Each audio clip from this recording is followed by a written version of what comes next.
Descentralización de secretarías y dependencias gubernamentales, nuestro tercer tema en este exégesis, una propuesta de campaña que hoy se está gestando en una próxima realidad. Un asunto que señalan, haciendo memoria ahora sí que noticiosa y memoria histórica, no es nuevo. Ya en el 85, en la administración de Miguel de la Madrid, se planteó este tema. Llevarse secretarías y llevarse dependencias, obviamente todo a raíz del sismo del 85, se creó un comité llamado de descentralización para justamente en los 2 años subsecuentes ir llevando secretarías y dependencias de gobierno a otras partes de la República Mexicana.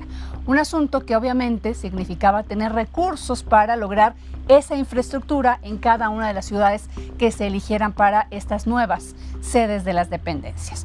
Un asunto que por decreto también el propio Miguel de la Madrid determinó tenía que llegar a su fin porque no había condiciones económicas en el país. Hay que recordar el contexto económico desde 1985 y subsecuentes de México. Hoy la pregunta es si México sí tiene el recurso suficiente para todo lo que significa llevarse dependencias a otros estados. Eso lo vamos a analizar un poquito más adelante. Ahorita lo que estamos viendo es prácticamente el mapa de esta propuesta de Andrés Manuel López Obrador y su equipo de a dónde se llevarían las diferentes secretarías. Un asunto que han explicado de manera no tan profunda, pero sí explicando algunas de las que se van a determinado lugar y por qué responde esa decisión. Por ejemplo, decíamos la Secretaría de Turismo se va a Quintana Roo, lo que es la Secretaría de, por ejemplo, también del Trabajo a León, Guanajuato, ahí no entendemos por qué, Secretaría de Educación Pública, por qué se va a Puebla. En fin, un asunto que nos tendrá que ir explicando el nuevo gobierno y sobre todo,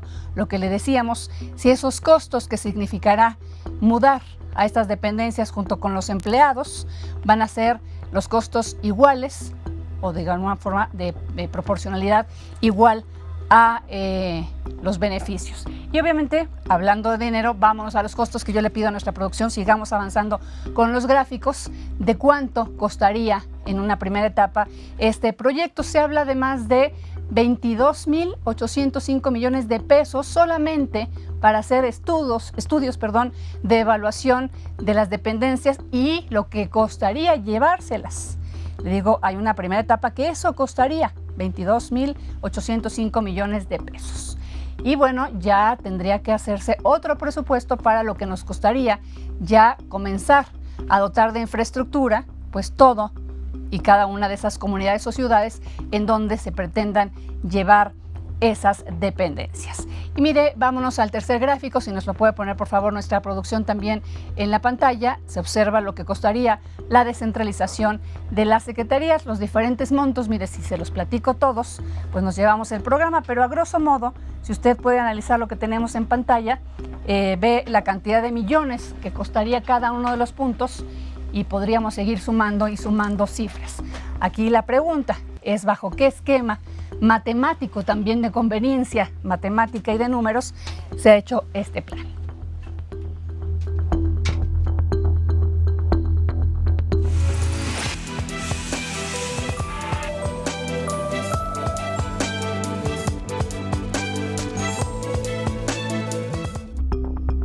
Gracias a Francisco Rodríguez, integrante del Observatorio Económico de México de la UAM, Azcapotzalco, que está con nosotros, Universidad Autónoma Metropolitana. Muchas gracias por estar aquí. Muchas gracias por la invitación, Marta. Buenas noches. Muy buenas noches, muchas gracias. Pues aquí tratando de poner los contextos del asunto, pero obviamente para darle tiempo al análisis, poner este tema.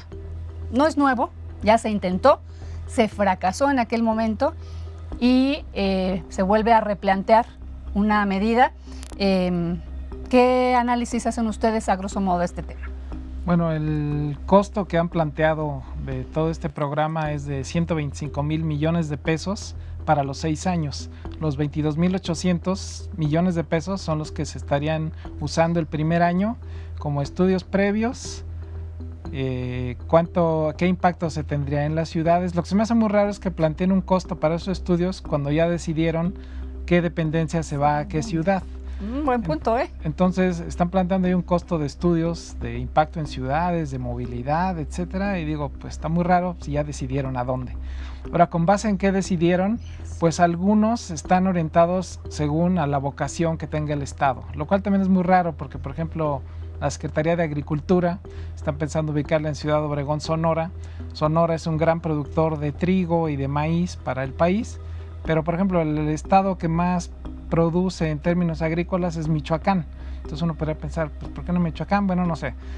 Que lo mismo sacaba yo de conclusión respecto a turismo, ¿no? Por ejemplo. Teníamos la Secretaría de Turismo en Quintana Roo y uno dice, claro, que es un polo turístico espectacular para México. Tenemos otro en Los Cabos. La Riviera Nayarita. Por ejemplo, ¿no? En el otro extremo del país.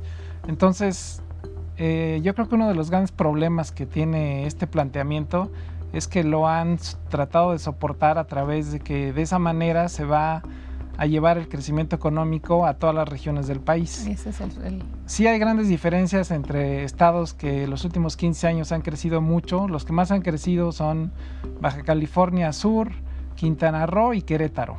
Promedio de 5% anual los últimos 15 años. Del otro lado tenemos a Oaxaca o Chiapas o Campeche que han crecido 1% promedio anual estos 15 años. El problema es que la actividad burocrática no genera crecimiento económico. ¿Qué garantía tenemos ese de es que el gran problema? La actividad económica está desligada de la actividad burocrática.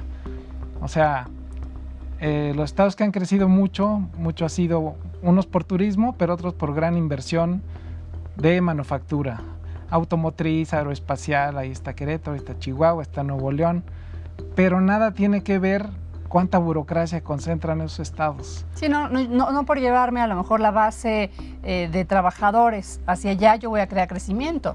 Así es. Digo, a lo mejor se reactiva un poco el consumo porque hay más gente. Exacto, algunos servicios se reactivarán, el consumo crecerá, pero en el agregado, pues eso se lo vas a quitar a la Ciudad de México. Entonces, si tú te vas a llevar consumo de la Ciudad de México a otras ciudades, pues en el agregado el total de la producción y del PIB de este país no va a cambiar, va a seguir siendo el mismo. Y luego hay otro problema en la elección de las ciudades, por ejemplo, Salud, que se la quieren llevar a Chilpancingo, Guerrero.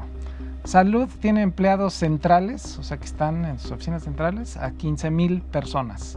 Entonces pensar en mover 15,000 familias a Chilpancingo, pues no sé, yo creo que Chilpancingo no tiene capacidad para absorber esa gran cantidad hospitalaria, de personas. Escolar, de vivienda. Exacto, por ejemplo, o sea, parte de la concentración tiene una racionalidad económica.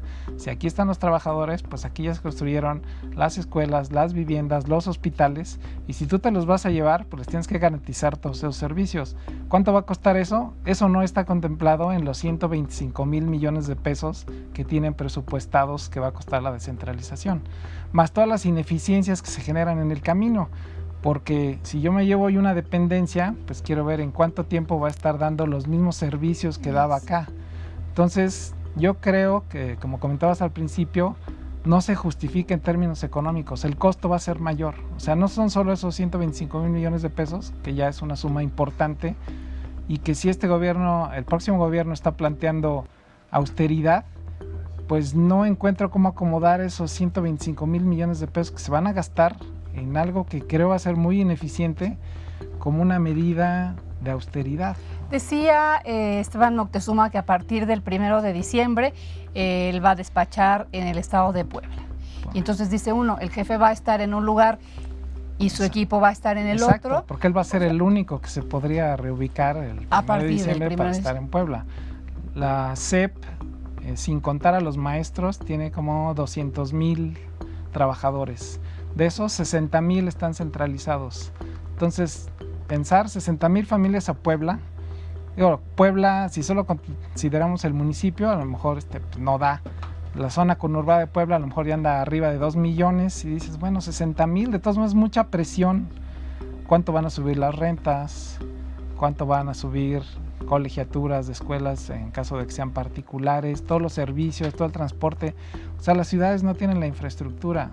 Lamentablemente, llevamos muchos años concentrando la actividad en la Ciudad de México y a pesar de eso no tenemos infraestructura suficiente. Sí, que aquí también otra cosa que poníamos sobre la mesa era el tema de si la descentralización per se nos va a traer, así como las medidas de austeridad que platicábamos hace un rato, eficiencia. en las secretarías, en las dependencias, porque vemos ahora cuánto cuesta en tiempo, en dinero y en desgaste un trámite ante cualquiera de estas instancias. Sí, ¿no? Porque además tendremos que avanzar mucho en que todos los expedientes fueran electrónicos, en que se aceptaran firmas electrónicas, porque ahora casi en cualquier trámite nos piden originales. Entonces, para llevar un original, quiero ver que voy a ir a hacer un trámite a la Secretaría del Trabajo, que ahora va a estar en León. Bueno, León está cerca, pero también sin ninguna lógica, no sé por qué escogieron León. Pero los trámites, tendría que avanzar mucho el gobierno electrónico para poder decir, oye, si tú me escaneas tu documento y no sé, y tu firma, tu fiel del SAT, la puedes utilizar para firmar tus documentos y te los acepto como válidos. Si no hacemos eso antes, pues esto va a ser un desastre. En términos de eficiencia, yo creo que va a ser, vamos a tener todas las ineficiencias del mundo en costos de traslado, de llamadas telefónicas, vamos a tener que hacer muchas cosas que ahora se pueden hacer acá. Si bien en 85 se fueron 2 dependencias, se fue el INEGI a Aguascalientes y se fue Caminos y Puentes Federales a Cuernavaca. Fueron los únicos.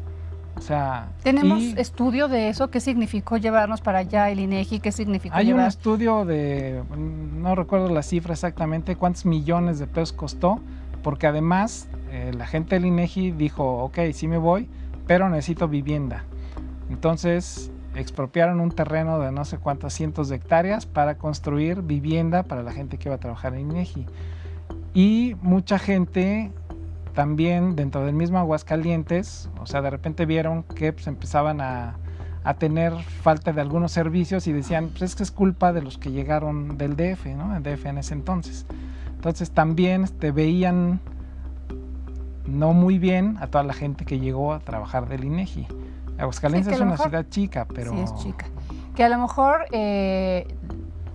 como propuesta, digamos, a largo plazo y poco a poco no es tan mal. El objetivo específico que plantea Andrés Manuel López Obrador, que es reactivar las diferentes zonas de nuestro país, pues no es criticable. El asunto es lo que decíamos en otras cosas, ¿no? El cuándo, cómo y lo que cuesta, ¿no? Sí, y que la actividad burocrática no genera crecimiento.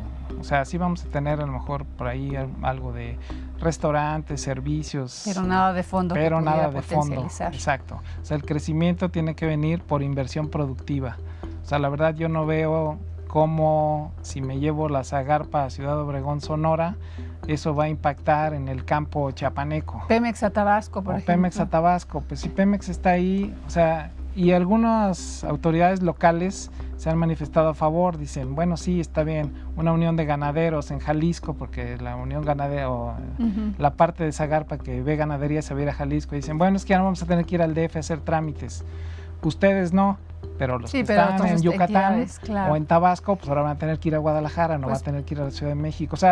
Creo que en términos económicos es muy ineficiente la medida. Todavía nos falta mucho, falta todavía para que entre en funciones este gobierno, pero todavía nos faltan muchos detalles de cada una de estas propuestas. Sí. Muchísimas gracias. Gracias por la invitación. Gracias a usted por venir. Francisco Rodríguez, integrante del Observatorio Económico de México de la Universidad Autónoma Metropolitana Unidad Azcapotzalco.